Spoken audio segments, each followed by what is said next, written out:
Ethan Reeves had always preferred the company of broken machines to people. They made sense to him in ways humans never did, predictable, fixable, grateful in their own mechanical way when brought back to life. His cabin, nestled in the dense pine forests of northern Montana, was a sanctuary of organized chaos. Workbenches overflowing with half-finished projects, shelves lined with salvaged parts, and a coffee pot that hadn't been properly cleaned since his divorce 3 years ago. Storm had arrived without warning, turning the afternoon sky into an apocalyptic canvas of bruised clouds and slashing rain. Lightning danced across the mountains with increasing frequency, each flash illuminating Ethan's workshop in stark relief as he hunched over the 1962 Fuelco radio he'd rescued from the local junkyard. "Just a little more cooperation," he murmured. To the device, adjusting a resistor with the delicate precision of a heart surgeon, the radio responded with a crackling hiss that might have been defiance. The next lightning strike was different. It didn't flash, it lingered, a sustained pulse of blue-white energy that made the hair on Ethan's arms stand at attention. The radio suddenly blared to life, emitting a high-pitched frequency that forced him to cover his ears. Then came the sound, not thunder, but something altogether wrong, a wailing, tearing noise that seemed to rip through the fabric of the air itself. His workshop. Windows rattled in their frames as something massive displaced the atmosphere overhead. Ethan abandoned the radio and rushed to the door, nearly colliding with a shelf of spare parts. Outside, the rain pelted his face as he scanned the churning sky. That's when he saw a streak of metallic light carving through the clouds, trailing sparks and fragments that dissipated into the storm. It was moving too slowly for a meteor, too erratically for an aircraft, and too beautifully for anything terrestrial. The object disappeared behind the ridge that bordered his property to the east. And seconds later, the ground shuddered beneath. His feet? Well, that's certainly not a weather balloon, Ethan muttered, already grabbing his heavy-duty flashlight and rain jacket from hooks beside the door. Common sense told him to stay put. Whatever had crashed could be dangerous, radioactive, or worse. But curiosity had always been his besetting sin. Tonight was no exception. The forest path was treacherous in the storm, mud sucking at his boots as he followed the trail of destruction. Broken branches and scorched earth marked the trajectory of whatever had fallen. Each step carried him further from safety and deeper, into territory that felt increasingly like a science fiction novel rather than his ordinary life. The clearing appeared suddenly, or rather, had been created suddenly. Trees had been sheared off at identical heights, forming a perfect circle around a crater that steamed in the rain. At its center sat an object that defied explanation, a teardrop-shaped vessel approximately the size of a small bus. Its surface, an impossible shade of silver that seemed to absorb and reflect light simultaneously. "Hello?" Ethan called, his voice instantly swallowed by the storm. He approached cautiously, flashlight beam playing across the vessel's smooth exterior. There were no visible seams, no rivets or panels, just that strange flowing metal that reminded him of mercury, but solid. As he drew closer, the surface of the craft rippled like disturbed water. A section of the hull began to change, molecular structure rearranging itself before his eyes until an opening appeared, an invitation or a trap, couldn't tell which. Ethan hesitated only briefly before ducking inside. The interior was bathed in a soft, pulsing amber light that seemed to emanate from the walls themselves. The air felt charged, tingling against his skin like gentle electricity. Organic curves replaced the hard angles he associated with machinery, creating a space that felt alive. That impression was reinforced when he found her. She lay crumpled beside what appeared to be a console, though it contained no buttons or screens, only flowing surfaces that glowed with subsurface light. Her form was unmistakably feminine but undeniably alien, skin the color of twilight, iridescent in the amber light, and hair that floated around her face as if suspended in liquid rather than air. When Ethan knelt beside her, her eyes opened irises, like opals, swirling with colors he couldn't name. Recognition flickered in those strange eyes, followed by something that might have been relief. "I don't suppose you speak English," he said softly, already knowing the answer. "Might need help." She reached for him, fingers brushing his wrist. The contact sent images cascading through his mind, stars seen from impossible distances, worlds with rings that spanned horizons, and finally, her ship in flames as it plummeted through Earth's atmosphere. Ethan gasped and pulled back. "That's quite a communication method," he managed, heart racing. "My name is Ethan, and you're definitely not from around here." The ship groaned around them, systems failing in sequence as lights dimmed. Whatever had happened, this vessel was critically damaged. "I fix things," Ethan said, gesturing to himself. "It's what I do. It looks like you need some serious fixing." He extended his hand, palm up, a universal gesture of assistance. After a moment's hesitation, she placed her hand in his. Something passed between them, an understanding that transcended language. Outside, the storm continued to rage, but within the fallen ship, Ethan made a decision that would forever alter the course of his solitary existence. Morning light filtered through the workshop windows, casting golden rectangles across the makeshift bed Ethan had assembled from camping gear and spare cushions. The alien whom he had mentally dubbed Nira after she'd traced a similar sounding, patterned into condensation on his window, was sitting upright, examining a circuit board with intense concentration. "Good morning," Ethan said, setting down to steaming mugs. "Coffee, though I have no idea if it's compatible with your whatever you've got going on internally." Nira's opalescent eyes shifted to him, her expression curious. She had recovered, remarkably overnight, the scorched patterns on her twilight skin already fading to lighter patches. She reached for the mug, sniffing it cautiously before taking a tentative sip. Her reaction, a full-bodied shudder and a sound like wind chimes in a hurricane, made Ethan laugh for the first time in months. "But it's an acquired taste," he admitted. Sipping his own communication remained their biggest hurdle. The night before, Nira had attempted several more telepathic contacts, each leaving Ethan with a splitting headache and fragmented images too alien to fully comprehend. She seemed to understand his reluctance, switching instead to gestures and drawings. "We need a better system," Ethan muttered, pulling a tablet from a drawer, opened a drawing app and handed it to her. "Here, maybe this will help." Nira's fingers moved across the screen with surprising dexterity, creating intricate patterns that gradually resolved into what Ethan recognized as a schematic crude by her standards, perhaps but light years beyond anything he'd ever seen. At the center was an unmistakable representation of her ship, surrounded by symbols that pulsed with urgency. "Your ship needs repairs," Ethan interpreted, receiving an enthusiastic nod in return. And judging by this, he pointed to a particular cluster of symbols. "There's some kind of time constraint." Nira placed her hand gently on his forearm, sending a carefully controlled image. Her ship, integrated with what appeared to be a larger vessel waiting somewhere beyond Earth's atmosphere. A countdown appeared in his mind's eye, though in no numerical system he recognized. "You have a rendezvous," he said slowly. "Long do we have?" She held up both hands, fingers spread, then closed them and reopened them twice more. 30 days, weeks. She tapped her wrist where a watch would sit, then gestured to the sun. 30 days, Ethan confirmed, running a hand through his disheveled hair. "Great, no pressure. Just need to repair an alien spacecraft using technology I don't understand with parts I don't have. Guided by someone I can't understand." Nira's expression softened. She reached forward hesitantly, her fingers stopping just short of his face. Ethan nodded, granting permission, and her cool fingertips brushed his temple. This time, the contact was different, gentler, focused. A single image formed, Ethan and Nira standing before her ship, working together, surrounded by floating diagrams that responded to their movements. The message was clear. She believed they could do this. "I hope your confidence is justified," he said, catching her hand as she withdrew it. The moment lingered, charged with something neither of them had vocabulary to express over the next days. They established a rhythm.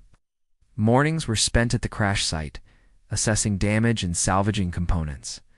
Afternoons found them in Ethan's workshop, where Nira taught him the basics of her technology through diagrams and pantomime.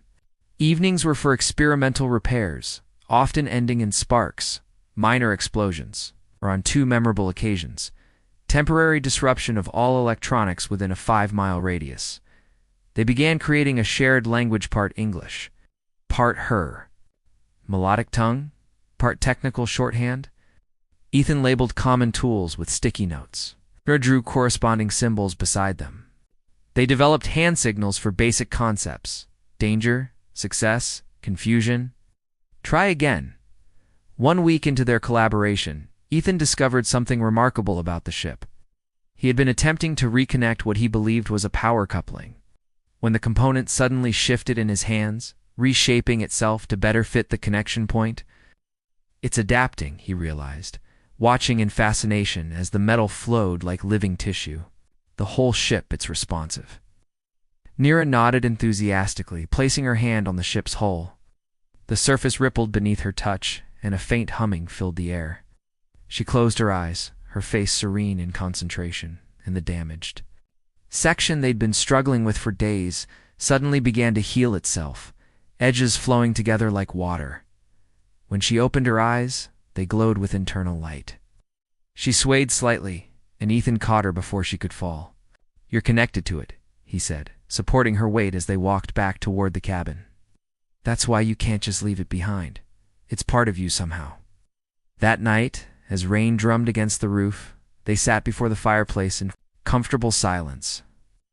Nira had been sketching complex equations that Ethan suspected might revolutionize physics if anyone on Earth could understand them. He was nursing a whiskey, contemplating how quickly the extraordinary had become routine. "You know," he said, "before you arrived, I hadn't spoken more than 20 words a day to another living soul in almost a year." He stared into his glass. "My wife left because she said living with me was like living with a ghost present, but not really there." Nira set down her tablet and moved closer, her eyes questioning. "I lost myself in machines because they made sense," he continued. "People are ...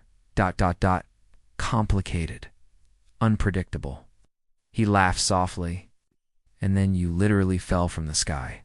And you're the most unpredictable thing I've ever encountered. Yet somehow ... quotes. He trailed off, unsure how to finish the thought. Nira reached for his hand, her touch gentle, when the telepathic connection formed. It wasn't images she sent, but emotions, understanding, gratitude, and something warmer that made his breath catch.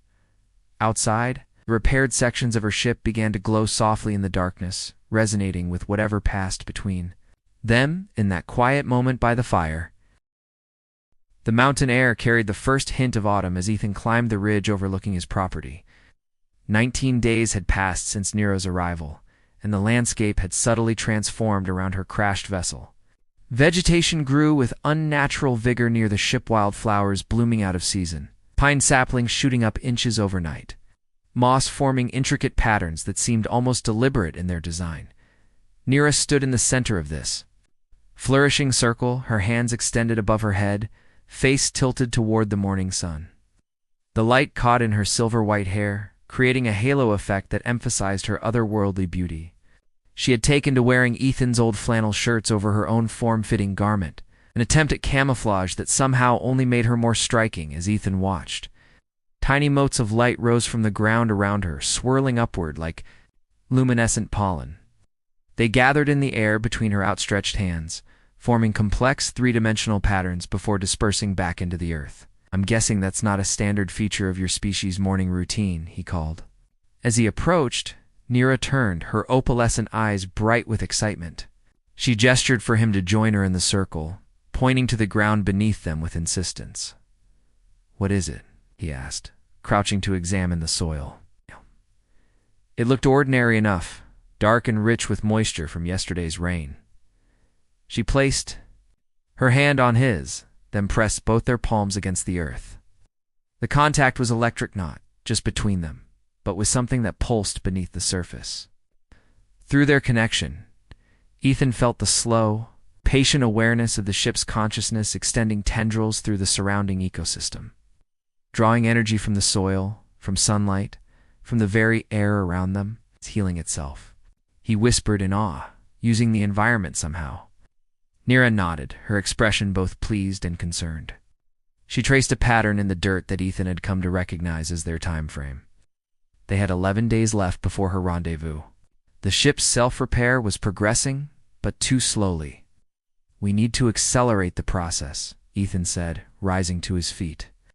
"There must be something we can." The sound of an engine in the distance cut him off.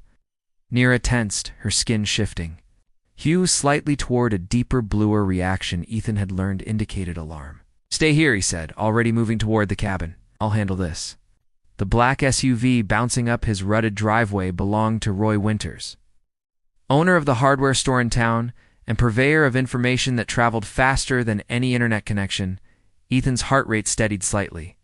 Nosy as Roy was, he wasn't an immediate threat. "Morning, Reeves," Roy called, climbing out of his vehicle. "Thought I'd check if you needed anything. Been a while since you've been to town." "I'm good, thanks," Ethan replied, strategically positioning himself to block the view toward the crash site. "Just busy with some projects." Roy nodded, his eyes scanning the property with undisguised curiosity. "Folks been talking about strange lights up this way. Some even said there was something like a meteor crash a few weeks back." He squinted past Ethan. "You see anything unusual? It's lightning?" Ethan shrugged. "Hit a tree down by the creek. It's made quite a show, but nothing extraterrestrial." "Huh." Roy didn't look convinced. "Anyway, I thought you should know there's been government types asking questions in town. Scientists or military, hard to tell the difference these days. Something about atmospheric anomalies." Ice formed in Ethan's stomach. "Thanks for the heads up." After Roy departed, Ethan hurried back to find Neera at the ship, her hands deep inside. An open panel, manipulating what looked like crystalline filaments that responded to her touch like living tissue. "We have a problem," he said, explaining about the visitors in town. "If they're tracking your crash, it won't take them long to find this place." Neera's expression darkened. She waved her hand, creating a floating projection of Earth surrounded by satellite networks. Several points on the display flashed red monitoring systems, Ethan realized, that had likely detected her entry. "How much longer until it's flight ready?" he asked. She gestured to multiple damaged sections, her frustration evident. The ship's self-repair had prioritized critical systems, but the hull integrity and propulsion remained compromised. That night, as they worked by lamplight in his workshop, Ethan noticed Neera's growing fatigue. The connection between her and the vessel was taking a physical toll. Each acceleration of the repair process seemed to drain her energy. "You need to rest," he insisted, gently taking a component from her trembling hands. She shook her head stubbornly, reaching again for the delicate neural matrix they'd been reconstructing. When Ethan caught her wrist, the contact triggered an unintentional telepathic flash, not just images this time, but sensations, emotions, memories. He saw her world through her eyes. Cities that grew rather than being built. Technology that lived and evolved alongside its creators. He felt her purpose, not just a pilot, but something like a diplomat, a bridge between different worlds. Most surprisingly, he experienced her perception of him. Fascination, admiration, and a growing affection that mirrored his own unacknowledged feelings. When the connection broke, they stared at each other in the dim light. The boundary between them fundamentally altered. "I didn't mean to... Ethan began. Neera silenced him by placing her finger against his lips. Slowly, deliberately, she leaned forward until their foreheads touched. The contact was gentle this time, a controlled sharing rather than an accidental flood. She showed him what the ship needed to complete its healing, a catalyst, fusion of their different forms of understanding. When she pulled back, her eyes asked a question. "I trust you," Ethan answered. Though she hadn't spoken aloud, she led him to the ship under starlight, the repaired sections pulsing with internal energy that illuminated their path. Inside, the living circuitry responded to their presence, brightening. As they approached the central chamber, Neera guided Ethan to stand beside her at what he'd come to think of as the heart of the vessel, a crystalline core that hummed with potentiality. She placed her hands on the crystal, then nodded for Ethan to do the same. The moment his fingers touched the surface, energy surged between them, creating a circuit ship to Neera, Neera to Ethan, Ethan back to the ship. Information flowed like water, concepts translating themselves into understanding as they passed through the connection. For one breathtaking moment, Ethan comprehended the entirety of the ship's function, not just as a vehicle, but as an extension of consciousness, a living embassy between worlds. Then the knowledge receded, leaving behind only what his human mind could retain, enough to complete the repairs, enough to help her leave when the time came.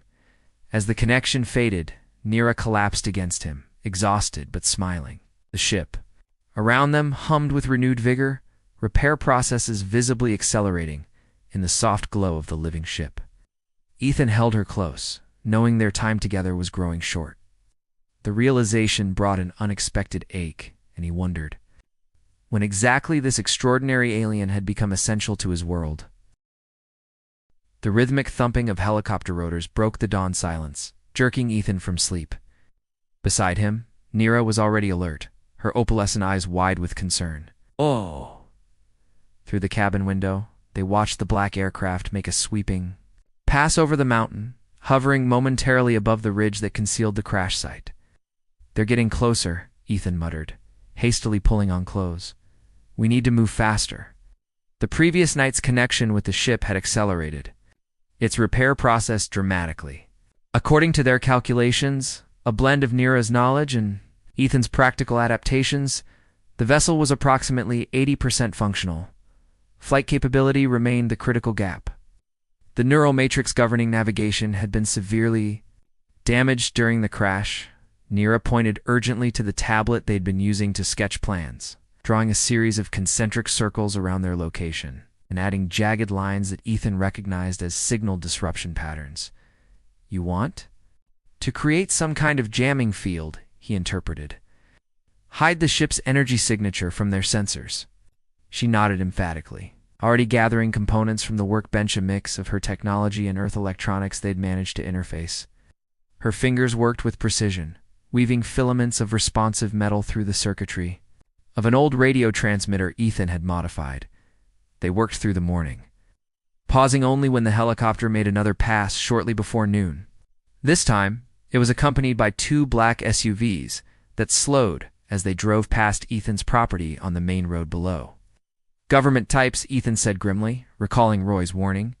"Probably some classified research division that specializes in unexplained phenomena." By mid-afternoon, they had constructed a makeshift disruption field generator. Calibrated it. Her face tight with concentration as she aligned crystalline components that responded to her touch like living tissue. When she activated the device, there was no visible effect, but the air felt suddenly heavier, charged with potential. "Did it work?" Ethan asked. Nir held up her hand in a wait gesture, her head tilted as if listening to something beyond human perception. After a long moment, she smiled. The disruption field was functioning. They had bought themselves a little time. That evening, as they made their final preparations at the ship, Ethan felt a growing hollowness in his chest. The vessel had transformed over the past weeks, its surface now gleaming with renewed vitality, interior systems pulsing with life. Only the navigation matrix remained incomplete, a complex neural network that required components they still needed to fabricate. "We can finish this," he said, more to himself than to Nira. "For more days until your rendezvous? We'll make it." She touched his arm gently, sending not images but a wave of gratitude and something deeper that made his throat tighten. Had moved beyond needing words, developing a form of communication that blended her telepathic abilities with his intuitive understanding of her expressions and gestures. Their moment of connection was shattered by the distant sound of vehicles, approaching multiple engines, growing louder. "They're coming here," Ethan realized, grabbing their tools. The disruption field must not be masking everything. Nira's skin darkened with alarm. She gestured frantically toward the incomplete navigation system, then to the night sky, where her rendezvous waited, invisible to human eyes. "I know," Ethan said, making a swift decision. "We need to move the ship. There's an old mining cave system about 2 miles north. We might be able to hide it there until we can complete the repairs." They worked quickly, Nira interfacing directly with the vessel's consciousness, while Ethan disconnected their external equipment. The ship responded to her commands, hovering unsteadily a few feet above the ground, its repaired propulsion system straining with the effort. as the first headlights appeared on Ethan's driveway. They guided the ship deeper into the forest, moving slowly through the trees toward the abandoned mines. The vessel left no trail in its wake, floating silently above the ground, cloaked by the disruption field that bent light around its form. They reached the mine entrance just as voices echoed through the forest. Behind them, search parties spreading. Out from Ethan's cabin, the old tunnel was barely wide enough to accommodate the ship, its ancient timber supports groaning as they maneuvered the vessel inside. "This should buy us some time," Ethan whispered, setting up portable lights inside. "The tunnel. We can finish the navigation matrix here." The next hours passed in tense concentration, their work periodically interrupted by the sound of searchers moving through the forest outside. Nira worked with increasing urgency, her movements becoming less precise as fatigue set in. The neural connections in the navigation system were delicate, requiring perfect alignment to function properly. Near midnight, disaster struck. A misaligned crystal component discharged a pulse of energy that momentarily overloaded their disruption field. The flash lasted only seconds, but it was enough shouts of discovery came from outside, followed by the crackle of radio communications. "They've found us," Ethan said, moving to the tunnel entrance. "I'll try to stall them. You keep working where?" Too close to stop now. Before he could leave, Nira caught his arm, her eyes intense. She pressed something into his palm, a small crystal that pulsed with gentle light. Through their connection, she conveyed its purpose, a key to the ship's systems, attuned now to his unique neural pattern, a gift and perhaps something more. Emotion that accompanied this transfer left Ethan momentarily speechless. He closed his fingers around the crystal, nodding his understanding. Then he stepped outside to face whatever came next. The forest clearing before the mine entrance was illuminated by harsh spotlight beams. Men in tactical gear formed a perimeter, weapons raised. At their center stood a woman in a dark suit, her expression a mixture of scientific curiosity and governmental authority. "Mr. Reeves," she called. "I'm Director Harlow with the Advanced Research Division. We'd like to speak with you about the unidentified object on your property." "Just an old mining project," Ethan replied, keeping his voice casual despite his racing heart. "Nothing that concerns national security?" "Our sensors indicate otherwise," Harlow said, approaching with measured steps. "We've been tracking an atmospheric anomaly that made landfall precisely at your location 3 weeks ago. Whatever you're hiding in that mine, Mr. Reeves, it doesn't belong to you." "Maybe not," Ethan acknowledged, subtly positioning himself. "To block the entrance, that doesn't mean it belongs to you either." Behind him, he could sense Nira working frantically to complete the navigation system. They needed just a little more time. "We have authorization to secure the object by any means necessary," Harlow stated flatly. "I suggest you cooperate." Ethan felt the crystal in his palm grow warmer, a signal from Nira. The ship was ready, or as ready as it would ever be. "Afraid I can't do that?" he said, backing slowly toward the mine entrance. "Some things aren't meant to be secured, studied, or controlled. Some things are just meant to be free." As agents moved forward to apprehend him, Ethan turned and ran into the tunnel. Behind him, the disruption field collapsed, completely no longer necessary for what came next. The ship's interior pulsed with renewed energy as Ethan rushed inside, sealing the entrance behind him.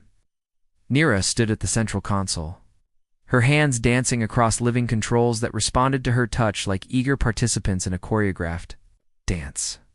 The navigation matrix glowed with completed connections, its neural network mapping pathways through space that human science had yet to discover. "Tell me you finished it," Ethan said, joining her at the console. Nira's smile was answer. "Enough." She placed her hand over the crystal he still clutched, and it flared with light, interfacing with the ship's systems. Through their connection, Ethan understood. The vessel was flight-capable, but barely. The hasty repairs and improvised components would hold for the journey to her rendezvous point, but it would be a fragile ascent. Outside, Director Harlow's voice came through amplified speakers, demanding surrender. The sounds of equipment being moved into position suggested they were preparing to extract the ship by force.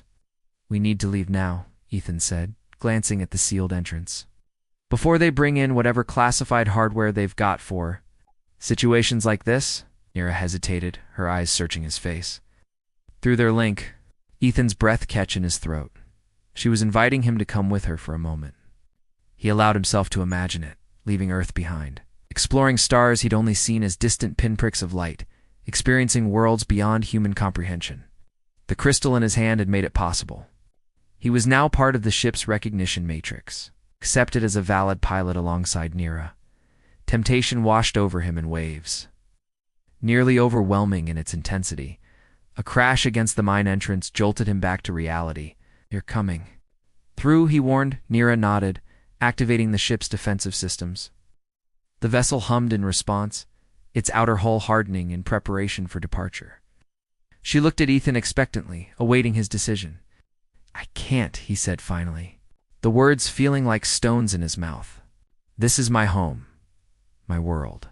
Flawed as it is, it's where I belong." He managed to smile, sighed. "Someone needs to stay behind and explain the giant hole you're about to blast through this mountain." Disappointment flickered across her features, followed by understanding. Their connection had grown too deep for such fundamental truths to remain hidden. The ship shuddered as something heavy impacted the mine entrance. Time had run out. "You need to go," Ethan said, stepping back from the console. Now, instead of moving toward the exit, Nira stepped closer to him. Her hands framed his face with gentle pressure, and when their foreheads touched, the telepathic connection bloomed one final time. She showed him not the past or present, but possibilities, futures that might have been. Worlds they might have explored together, moments they would never share. When she finally pulled away, her opalescent eyes shimmered with emotion. She pressed something into his hand, a small device unlike anything he'd seen before, even among her technology. A way to maintain contact, however tenuous, across the gulf of space that would soon separate them. "A long-distance call option," Ethan said, attempting humor despite the tightness in his throat. Thank you." The mine entrance gave way with a crash of splintering timber. Director Harlow's team would be inside within moments. To the pilot's position, her hands connecting with the ship's neural interface, the vessel responded instantly, systems engaging in harmonious sequence.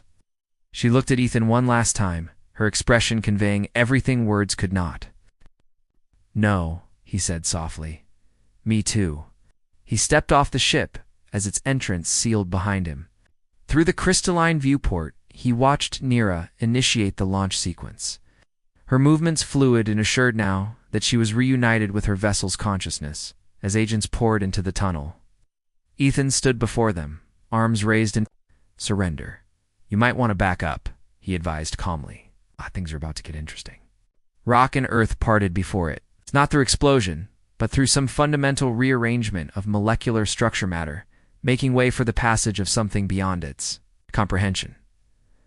Director Harlow watched in stunned silence as the vessel rose through the newly formed shaft, accelerating toward the night sky. "Her agents trained weapons and sensors on the ascending craft," Harlow demanded, turning to Ethan as the ship vanished into the cloud layer. "What did we just witness?" The questioning lasted 3 days. Agents combed through Ethan's workshop, cataloging every tool and component he and Nira had used in their repairs. They analyzed soil samples from the original crash site, finding evidence of accelerated growth and unexplainable molecular structures. They recorded his statement dozens of times. Whatever scientific breakthroughs might have been gleaned from its technology had departed with it. Ethan returned to his cabin a week after Nira's departure, escorted by agents who made it clear his property would remain under surveillance indefinitely. He found his workshop meticulously reassembled, too meticulously, stripped of the organized chaos that had made it his sanctuary. That night, he sat on his porch with a glass of whiskey, gazing at stars that no longer seemed distant or impersonal. Somewhere among them, Nira had rejoined her people. Pocket, its alien technology dormant. Path across the autumn sky, he allowed himself to hope. After all, the universe had already delivered one miracle to his doorstep. Perhaps, someday, it might grant another DOT in his workshop. Among the tools and components that had survived the government's inspection, a single crystal fragment pulsed. with gentle light a piece of the navigation matrix that had somehow been overlooked. As Ethan slept, it resonated with energies beyond human perception, sending ripples through subspace toward a distant vessel racing between stars. On that ship, Neera smiled as she received the unconscious transmission. She adjusted her course, slightly setting coordinates for a return journey that might not happen for years, or decades, or even centuries by Earth's reckoning. But it would happen. Some connections once formed transcended the conventional limitations of space and time.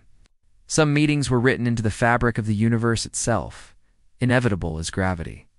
Patient as light crossing the vast emptiness between stars, the beacon in Ethan's pocket warmed slightly, responding to distant intentions, and in his dreams, he saw skies filled with impossible colors, worlds where technology lived and breathed, and a pair of opalescent eyes that promised someday, somehow, their paths would cross again.